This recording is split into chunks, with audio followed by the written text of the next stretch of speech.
All right, welcome to this very unbranded version of segmentation, targeting, and positioning. We'll see this as we go through, but this is a pretty high level overview of what this is. If you're more interested in reading about it, the reading is available from the book. Okay. But as a whole, segmentation, targeting, and positioning is really all about how do we reach the right group of people. So this is a marketing communications class. As we think about like the promotional elements of what we might do, reaching the right people with the right messaging is very important. And so this process helps us think about that. Okay. So you can read the definition of segmentation, but it's basically there's all of these people that we can in theory reach, right? But realistically, we're going to reach those people in different ways. And so those different groups that you can break your people up into to reach them in different ways, that is segmentation, right? And so if I want to reach people to mow their lawns, I might reach the people in one town differently than another, right? Or I might try to talk to high income neighborhoods differently than low income neighborhoods. Or I might try to group people in different ways, just for other reasons. And we'll see those here in a bit. So the ways that we group those people is part of the segmentation strategy, but segmentation is just putting a possible audience into groups. That's it. Okay. So one way that people or companies will segment is by demographics. So you can see them do it by age. As an example, you can see them do it by gender, by income and social class, ethnicity, place of residence. Those are all pretty common ways to segment your audience. Demographics tend to be one of the more popular ways to do it because it's easy. Okay. But one of the challenges with this is that it's not always accurate, right?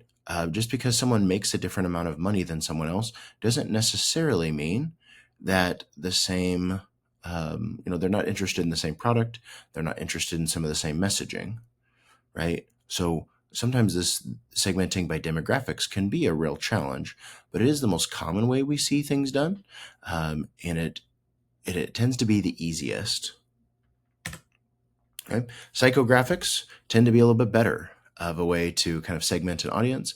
You can segment based on activity, interest, opinions. That's the easy kind of way to think about it. When you think about psychographics, an opinion could be that they prefer that all of their stuff be made in the United States, right? Interests are things that they follow. So, for instance, I follow a lot of sports, so that's an interest of mine. Playing football, as an example, is not an activity that I do, right? So, but an activity that I do participate in might be pickleball or might be mowing my own yard, right? But I don't necessarily have an interest in lawn care, right? And so, I'm not looking up like lawn care videos on how to mow my lawn better.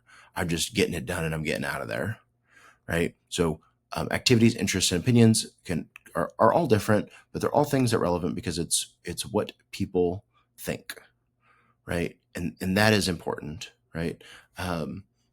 Sometimes you'll see something about a gamer segment, or just a group of people that play video games. That tends to be a group of people based on their activity, but sometimes their interests and opinions are all related to this too, right? And then badging is a term you'll see from time to time, to try to get people to do more things, right? You see this in mobile apps all the time too, or points kind of work the same way as badges. Okay. So if psychographics is grouping people based on what they think, segmentation by behavior is segmenting people based on what they do, right?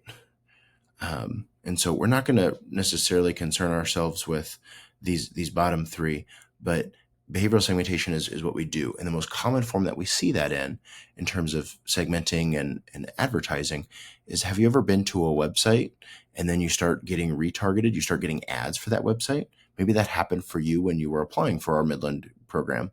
You went to our website, and then all of a sudden you started seeing ads on Instagram or social media or other forms of social media for this, right?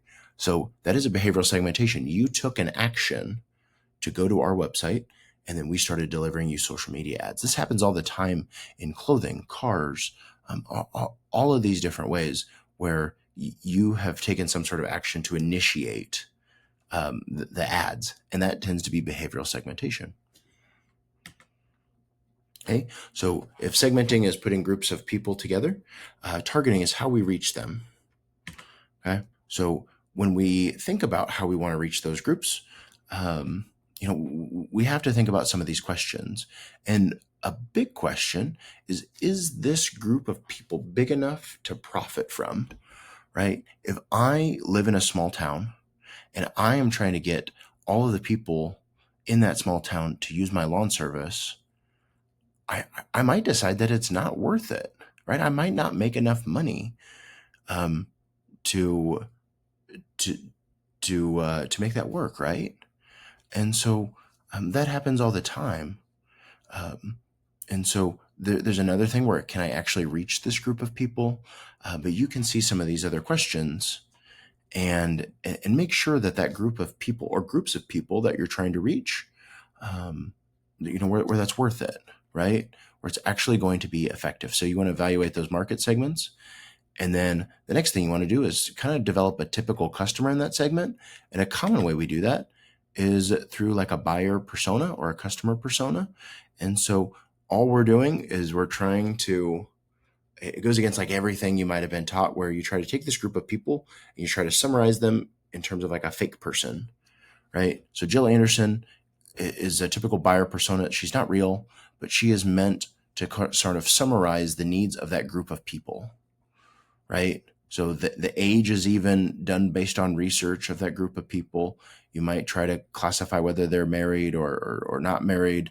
The motivations thing is kind of interesting because what is that group of people motivated by? So in terms of this group for Jill, that group is very motivated by convenience. Okay.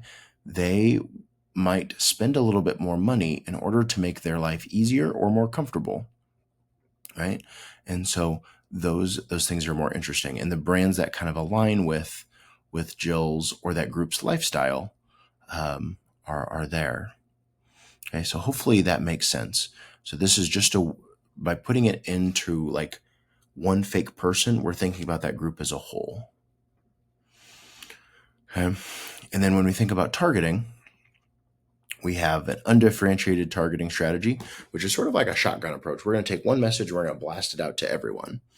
Or we can do differentiated, where we could say, hey, if you live in this community, you're going to get this message. But if you live in this other community, you're going to get a different targeting strategy, right? We're going to say something different, right? We see this all the time with like towns, like, hey, small town A, we're coming to you on this day, right? Versus small town B might get a different message. Hey, we're going to come on this day, right? A concentrated targeting strategy is we're going to put all of our eggs. We have all of these people that could buy from us, but we're really going to focus on this one group of people. And the benefit of that is that you get kind of a more narrow focus. It's maybe a little bit easier to focus on one rather than many, but you're also putting more of your eggs in that basket, right? And that can be hard. And then there's a customized marketing strategy. And in that, everyone gets a tailored message. Okay. That approach is really hard right now because not every company has the money to do that. But it is incredibly effective. And AI is going to revolutionize customized marketing strategies moving forward. Okay. The last step in the STP process, or the P, is positioning. So let's say you have booked a flight to Hawaii, right? And now you start getting all of these ads for things to do in Hawaii, right? So you took that action. They're now reaching you because you booked a flight to Hawaii, and now you've got all these hotel offers, right? And so positioning is why would I pick this hotel over another one, right? Why should I pick you? Should I pick you based on price? Should I pick you based on proximity to the beach? Should I pick you based on like how convenient you make this? Like, what are those things, right? Positioning is what sets you apart. Okay. And so as a company, when you think about that, you want to analyze your competitors' positions. What are they trying to say? What makes you better is your competitive advantage. And then you want to pull all of those things together to finalize your marketing mix, your product, your price, your promotion, and your place. Okay? And then you always want to always evaluate and then modify as needed. Okay? So that's just a visual of that. Repositioning is just the idea that, as a new competitors enter the market or other companies change what they're offering, you might have to change your own. So I'm excited for you to get to explore these topics in this week's content. Best of luck.